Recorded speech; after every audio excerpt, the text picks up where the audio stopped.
দেখো, আমি এক কথায় বলতে চাই যে আমি টক লাভার। বাট আমি জানি না কেন আমি ঠিক এতটা পরিমাণে টক পছন্দ করি, যা বলার বাহিরে। টক খাওয়ার জন্য আমি ছোট থাকতেও অনেক মার খেয়েছি। আমি ঠিক ছোট থেকেই আমি অনেক বেশি টক পছন্দ করি। তার জন্য আমি অনেক বকা খেয়েছি, এমনকি মার পর্যন্ত খেয়েছি। কেননা টক খেলে কিন্তু স্বাস্থ্যের জন্য ওইরকম ঠিক ভালো না। বাট আমি ঠিক তাই করতাম। আমার টক খেলে শরীর অনেক বেশি দুর্বল হয়ে যেত। তারপরও আমি টক বেশিই পছন্দ করতাম। তার জন্য আমার মা আমাকে অনেক বেশি বকা দিত। কিন্তু কি বলবো, নিজের অভ্যাস তো আর ছাড়াতে পারলাম না। বিয়ের পরও এই কাজগুলো এখন পর্যন্ত করি আমি। এখন বকাতে হচ্ছে আমার হাজবেন্ড। মা তো আর বকা দিতে পারে না, তার জন্য এখন আমার হাজবেন্ড আমাকে বকা দেয়। কিন্তু দেখো, সে আমাকে বকা দেয় কিন্তু সে আবার নিজে আমার জন্য কিনে আনে। কি করবে আমার হাজবেন্ডটাই বলো।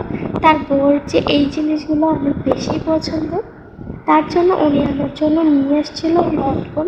দেখো, এখন শুধু হচ্ছে বলতে পারো ফলের সিজন। এখন তুমি আম, জাম, তারপর হচ্ছে এই লটকন অনেক কিছুই পাবে। তো এই জন্যে বলবো যে এখনই যারা বেশি টক পছন্দ করে এখনই এই এই মানে এই মাছটাতেই খেয়ে নাও।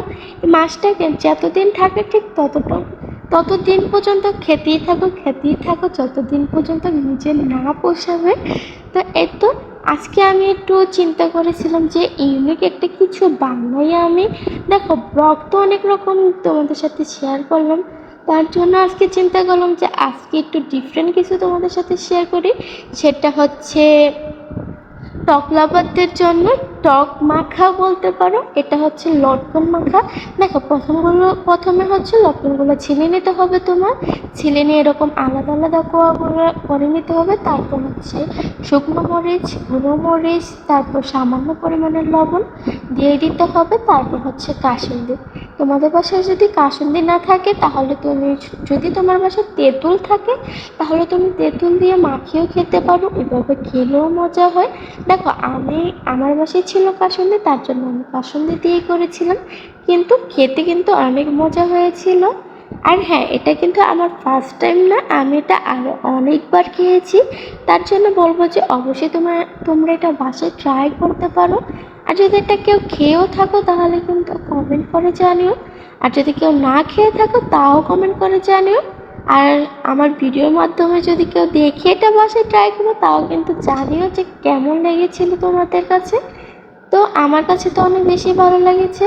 তোমরা অবশ্যই এটা বাসায় ট্রাই করতে পারো। আজকের ভিডিওটা আমি এই জায়গায় রাখতে চাচ্ছি। আশা করি তোমাদের কাছে অনেক বেশি ভালো লাগবে।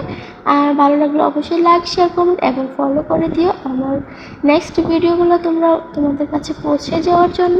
আজকের মতো বিদায়। সবাই সুস্থ থাকবেন, ভালো থাকবেন আর নিজের খেয়াল রাখবেন। আসসালামু আলাইকুম।